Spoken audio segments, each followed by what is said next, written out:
In this tale we enter Nythara, a realm where knowledge was released and safeguards applied too late. Those responsible faced no punishment. They were processed, and those who escaped found a new use in Oribaf.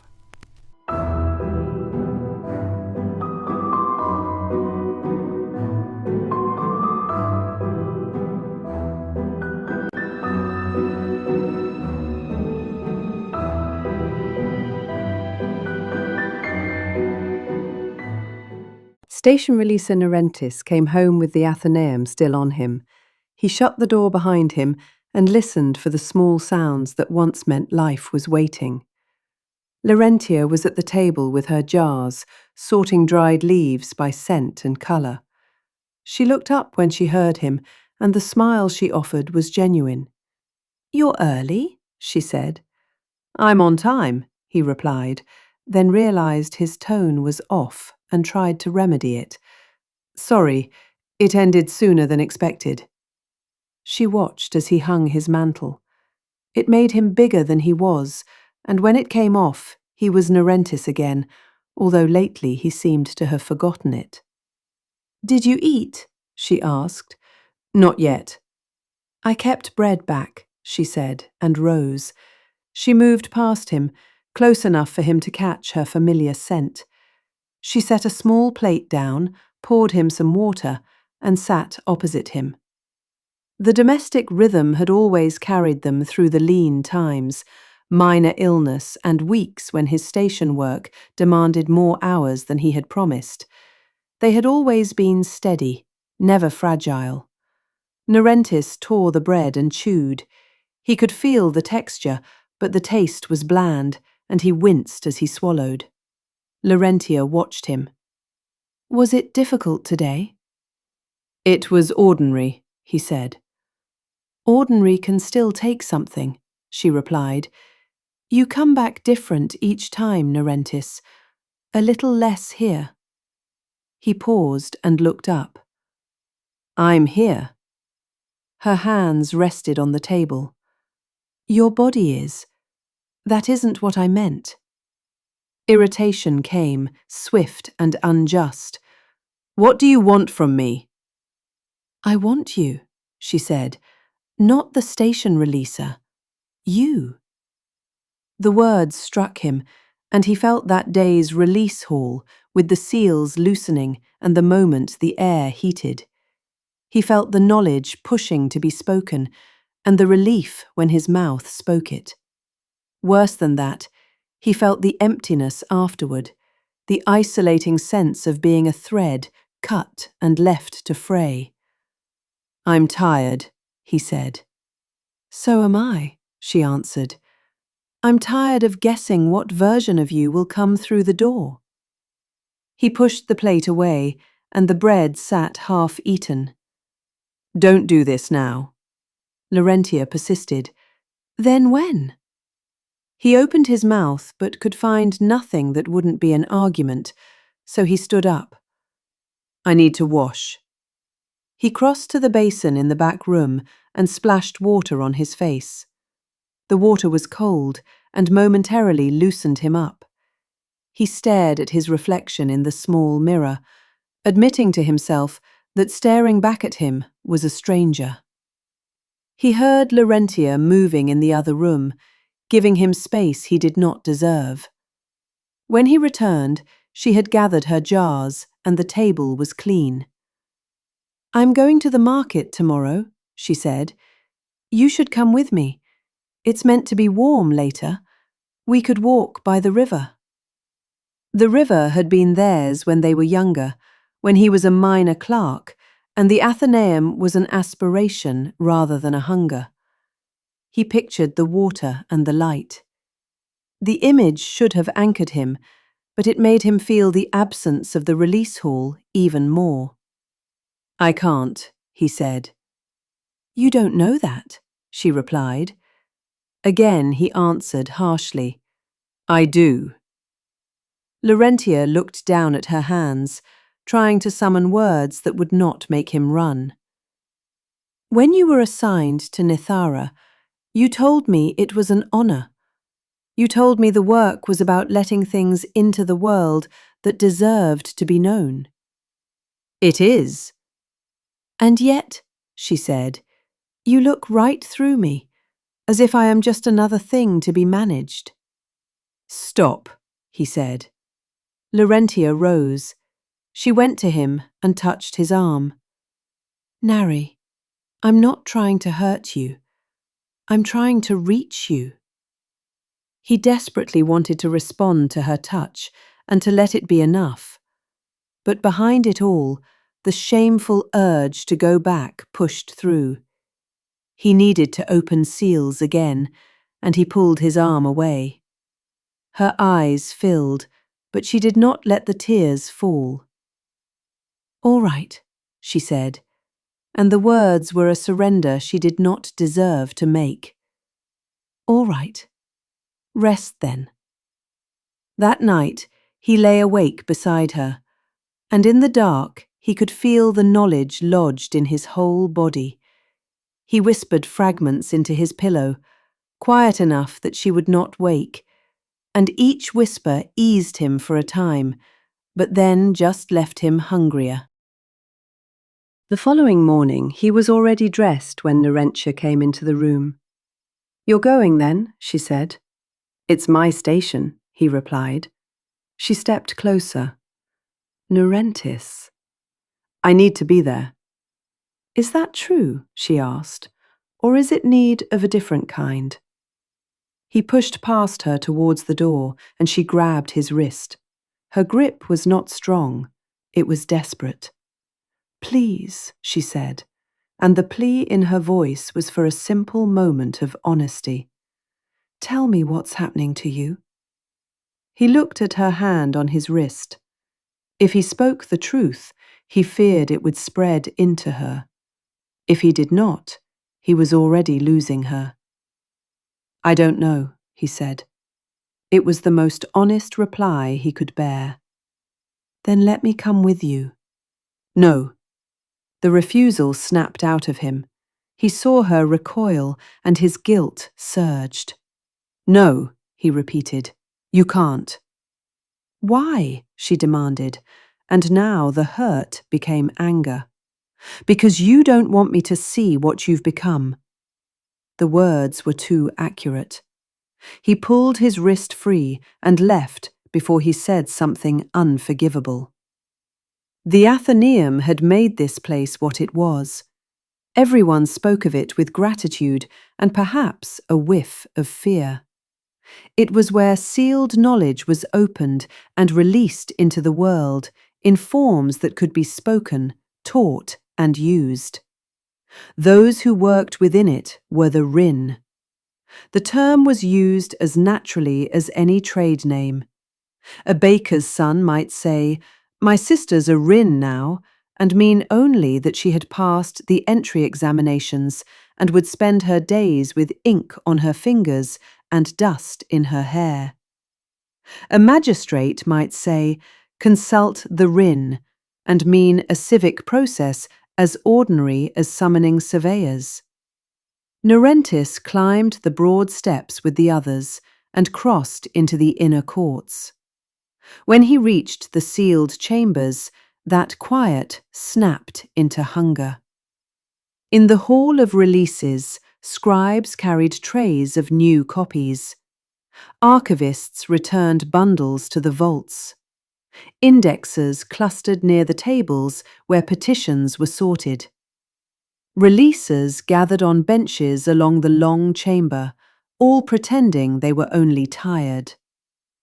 Narentis found his place and sat, hands on his knees. He stared at the stone floor, fighting the impulse to stand and pace. Across the chamber, Station Warden Palentis raised a hand. "Attend," Palentis said. The hall quieted, and Narentis could feel the collective tension of the Rinn. "Today's releases proceed under amended interval," Palentis continued. "No more than 2 seals per releaser. No unsanctioned continuation. Any sign of instability is to be reported immediately.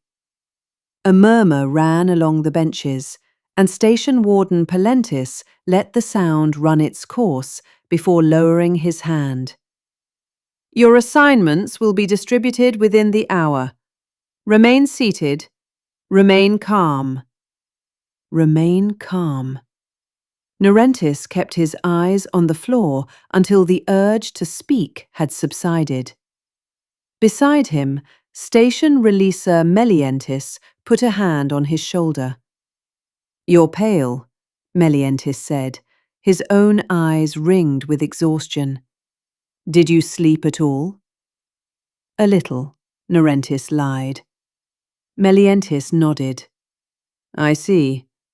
We're all lying lately. Narentis did not answer. The words inside him were already pushing at the edges of his control. When his assignment came, it was routine, a civic record, a simple set of old trade agreements bound in layered cipher.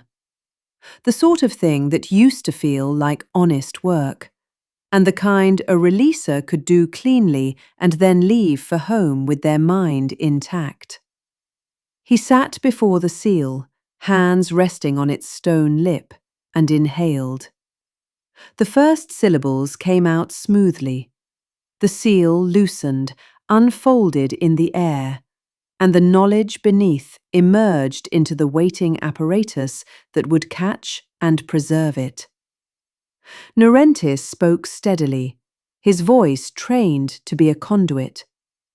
The moment the last phrase left his tongue, the energy surged as normal, and relief hit him with immense force. All of the tension released, and his mind aligned so clearly he could have wept.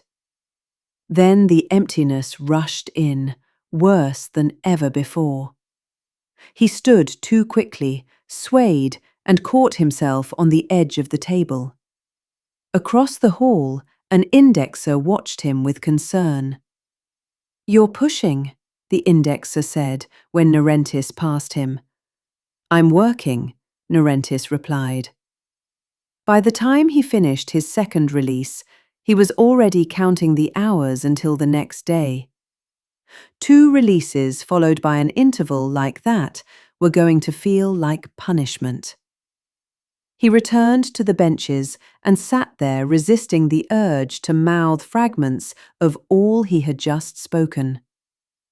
He had started doing that in the last season, repeating phrases quietly to himself after a release, chasing the feeling of completion and any lingering remnants of seal energy. When the bell ended the day, the Rinn left in small groups, but Narentis walked home alone. He could not bear the rhythm of another person's steps beside him, scraping at his nerves. Lyrentia was at the table when he arrived. She looked up and smiled in a way that warmed him for a second, before the hunger returned and burned it away. You're late, she said. I was held over, he replied, crossing the room and pulling at his robe ties. They extended the interval again. Lyrentia stood. You didn't eat? I wasn't hungry. That's the 3rd night this week. He turned to the window, trying to stare the words out of himself. His hands rubbed together at his sides, a small, repetitive motion he did not realize he had adopted. You're shaking, she said. It's nothing. Don't, she said, fatigued. Don't say that anymore. It's not nothing. You come home and you're here, but you're not. I told you, I'm tired, he snapped. Narentis understood that his wife was not dramatic or prone to exaggeration. That was why he had married her. She made life feel doable, and if she was saying this, it was because she had witnessed it becoming true. He forced himself to sit down while she brought him a bowl of stew and sat opposite him. He lifted the spoon, then stopped. Even the idea of swallowing made him sick. "You should have chosen a quieter station," Lyrentia said, trying to be conversational.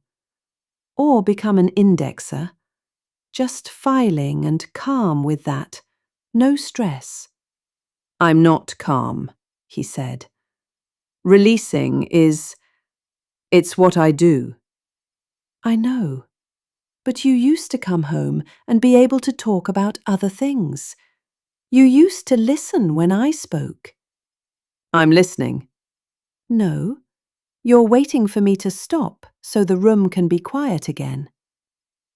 He wanted to deny it and say she was wrong, but he just sat there and felt the painful truth of it. Later, when they went to bed, he lay awake once again and watched her sleep.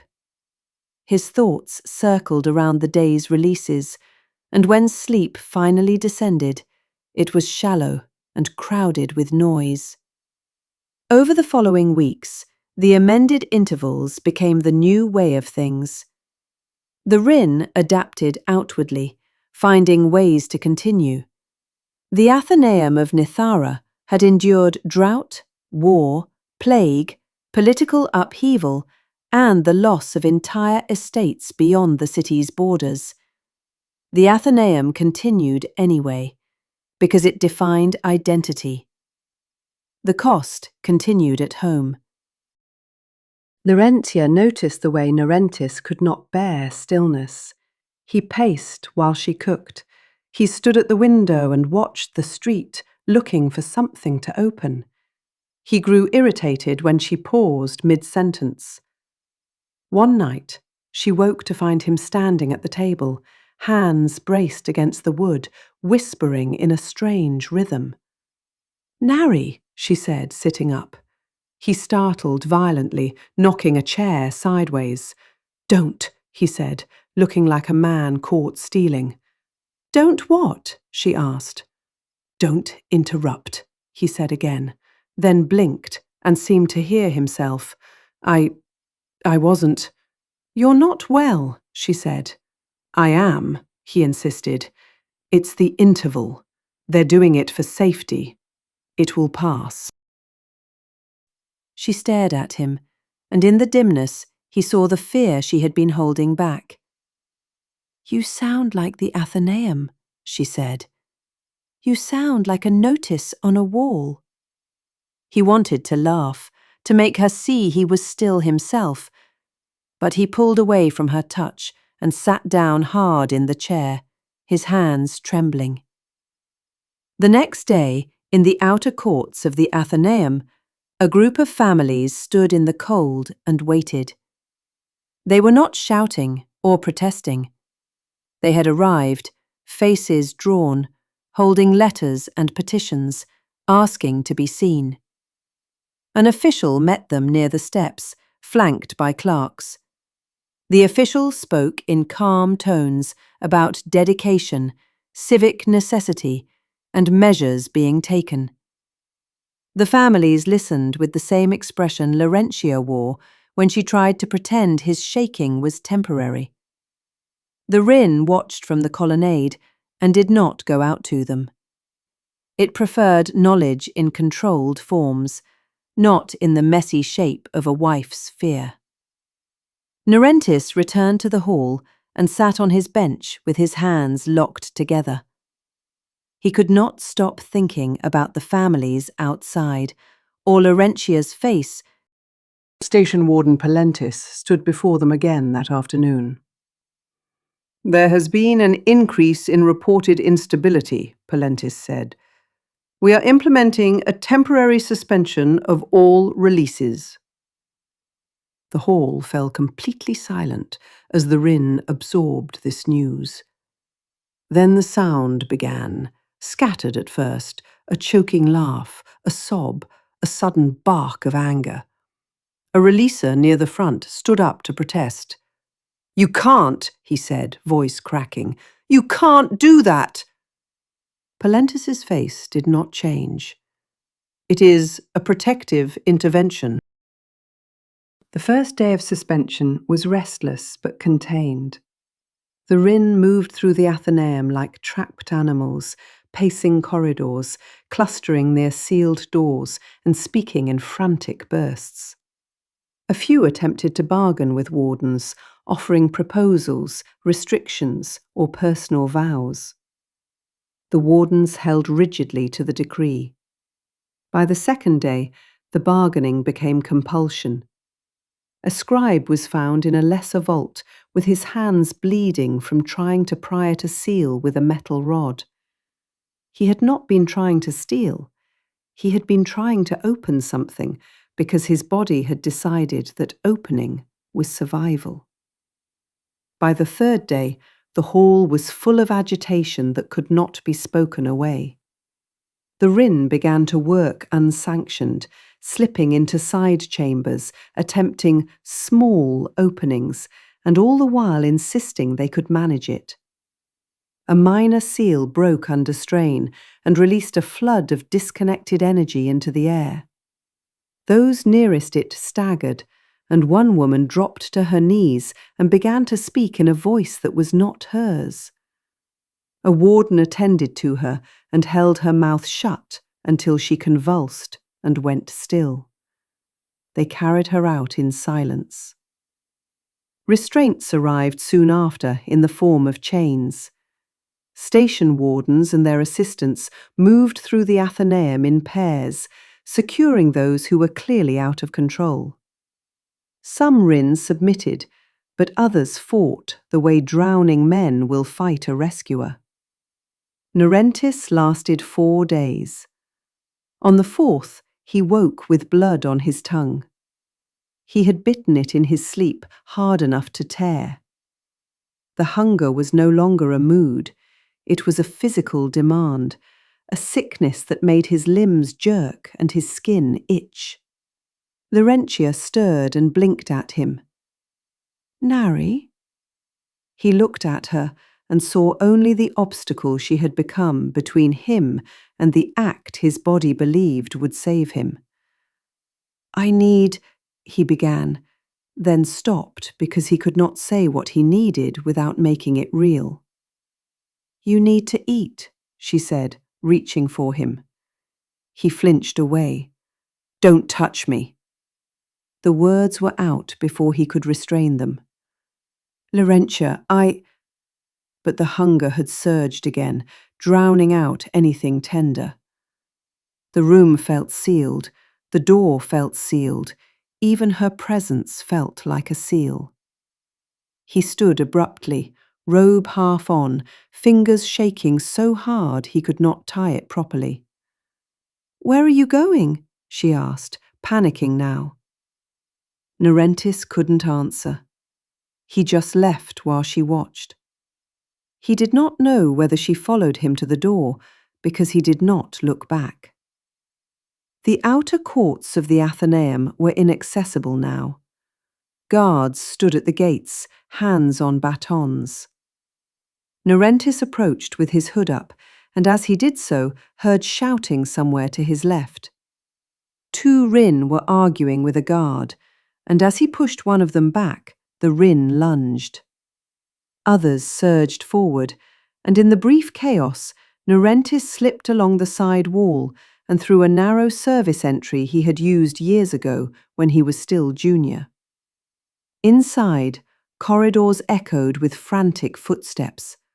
Voices rose and fell, authority and pleading tangled together. The council was acting, and he knew it. The Rinn were being slaughtered. The Athenaeum had become a pressure cooker, and Narentis was inside it with the lid clamped down. If he stayed, he would break something, or worse, he might break himself and take others with him. He certainly would never see Lyrentia again. Instead, he fled into the streets, not stopping until the stone gave way to grass and the buildings fell away. He saw other figures ahead, staggering forward. Rinn. some with hoods thrown back, faces streaked, mouths moving in soundless prayer to seals that were not there. One man was half carrying a woman whose eyes were unfocused, her lips twitching as if she were still speaking. Narentis slowed only long enough to recognize a face. It was station scribe Narentis, once meticulous, now wild-eyed.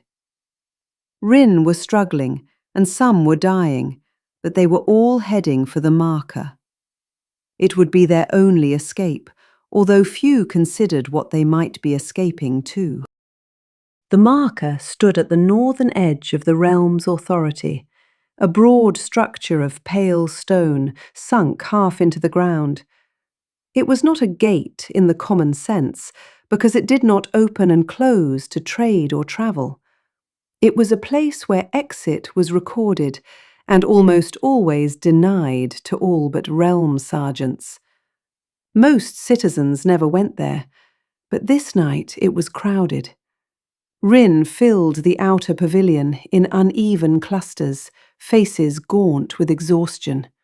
Some sat on the ground with their backs to the wall, rocking slightly, while others paced the perimeter, stopping short each time they reached the cordon of guards. Narentis recognized more faces than he wanted to. Station Releaser Lyrentia stood near the central plinth, and a pair of indexers argued in furious voices near the stair. A scribe knelt with her forehead pressed to the stone and her hands clamped over her ears. Above them all, the marker's inscriptions glimmered. Narentis had seen those markings countless times in diagrams and instructionals. He had never stood beneath them like this. Guards ringed the pavilion, wearing the livery of civic authority, not the Athenaeum, and their faces were written with fear. They had not been trained for this, being more accustomed to minor disputes, smugglers, or occasional attempted flight by debtors or disgraced officials. Not this. Narentis moved toward a group of Rinn near the center, and someone grabbed him. "Narentis," Melientis said hoarsely. "You made it." "Barely," Narentis replied. "What are they saying?" Narentis asked. Melientis pointed toward the plinth. A civic officer stood there, flanked by 2 guards, reading from a tablet, determinedly clinging to procedure. "All exits are suspended pending assessment," the officer said. "This is not a punitive measure. This is for your protection, and the protection of the realm." A ripple of disapproval passed through the Rinn. "We're not criminals, and you're killing us," someone called. "We're sick," another voice called out. "And you're sealing the doors." The officer tried to remain calm. "Return to your residences. The Athenaeum—" "Don't," Lyrentia shouted, her hands now fists. "Don't say its name like it owns us." The marker hummed. Everyone there knew the boundary itself was active, and most knew the realm was currently tethered to the Shivering Vale. Access was not just restricted, it was prohibited. "We can't go back," the scribe at the wall cried. "If we go back, we'll be massacred. It's happening now. We have to escape." A man broke from the crowd and ran for the gate, but he did not get far. A guard shouted, another moved, and the man was hit with a binding baton, its energy released directly to the brain. The man convulsed and collapsed where he was struck. 2 others rushed forward to help him and were driven back at baton point. Around them, the Rinn were breaking down in different ways, and Narentis knew the truth of it. The marker was no longer an exit. It was a lid. He looked beyond the guards, past the inner stair, and saw that several Rinn were already edging that way, drawn by the promise of elsewhere. The guards shouted, and then a kind of decision cut through the panic. "They can guard the marker," Melientis yelled. "They can't guard everything." A shout went up near the far edge of the pavilion, and those that were able charged. The officers shouted orders that tangled over one another, and authority collapsed into noise. Narentis did not think, he moved. Helentia and some others had rifled the fallen guards and taken their access blocks. Only 4 were needed, and the gate was activated. Rinn began to enter just as a troop of realm sergeants arrived to deal with the disruption. Around 40 had made it through when one access block was taken out and the gate began to seal. The last through just made it, while others were severed and heads, torsos, legs and feet fell in their wake. The group descended toward a dim light and emerged into cold, pale skies and a disturbing welcome. Black figures emerged from the freezing air ahead, standing at measured distances, each with a face too smooth to be mortal. The first Rinn to reach them collapsed, sobbing, and began to speak rapidly, begging and pleading. The black figure did not respond. It just watched. Another Rinn lunged forward, but his motion slowed and then stopped, suspended in the act. His mouth opened in a soundless scream. His body convulsed once and went limp, collapsing into the snow. Some stared in horror, others in blank fascination. Narentis's legs gave out, and he dropped to his knees as one of the shepherds of Auravath came closer. The figure's pale eyes fixed on Narentis with the calm of process. He tried to speak, but the shepherd raised a hand slightly. It was not benediction or warning. It was measurement. Around him, others were being assessed in the same silent manner. Some were allowed to stumble on, and others were stopped and did not rise again. There was neither cruelty nor mercy in it. It was simply what happened. The shepherd turned and moved away. Narentis, still on his knees, found his body obeying. He rose unsteadily and followed. They walked for what felt like an age, and the landscape became stone, then corridors, then stone again. At some point, a door opened ahead, and they all passed through. The surviving Rinn were gathered into a chamber and seated, and suddenly an army of shepherds fell upon them. Narentis tried to think of Lyrentia, and for a moment her face surfaced. He recalled the way she leaned over the table with thread between her teeth, the way she laughed when he used his title at home out of habit, and she told him, "Nari, you're not in the hall now." The last thing he recalled was her touch. The memory came so vividly, all he could do was say her name aloud, over and over again. When Narentis woke, he found himself in a larger room, where those around him moved like quiet functionaries, not shepherds. Their heads were bowed, and their hands held thin tools, narrow rods that traced lines in the air, leaving marks that did not like to be seen for long. Narentis stared, his hunger rising again at the sight of marks and of language becoming visible. At that moment, one of the figures pressed a rod into his hand. It was Helentia, but she didn't see him, and her face was somehow different and becoming smoother. He looked down at the rod, and while his hand wanted to grip it like a weapon, his mind wanted to speak with it. Narentis now knew what had been done. The craving in him had not been cured, it had been harnessed. His need to open and release would be turned into endless recording. No completion or dissemination, only measure and mark. His fingers began to move, slowly at first, then more certain as the compulsion found a path. He traced a line in the air and a mark appeared, hovering momentarily before fading. Across the chamber, the other Rinn worked, murmuring among themselves. Narentis's shoulders sagged with a grief that had nowhere to go. There would be no going back and no message sent. There would be no closure offered by any authority, and somewhere beyond those walls, a woman would wake and find her home intact and her husband gone with no explanation left behind. Narentis traced another mark, and it faded. Then another, and it faded. Then Lyrentia faded, and his name was gone. He traced again. His work had begun, and it would not end. Institutions built to manage dangerous necessities will always claim to protect those who serve them. When the cost of that service becomes visible, the institution will not change its purpose, it will change its people.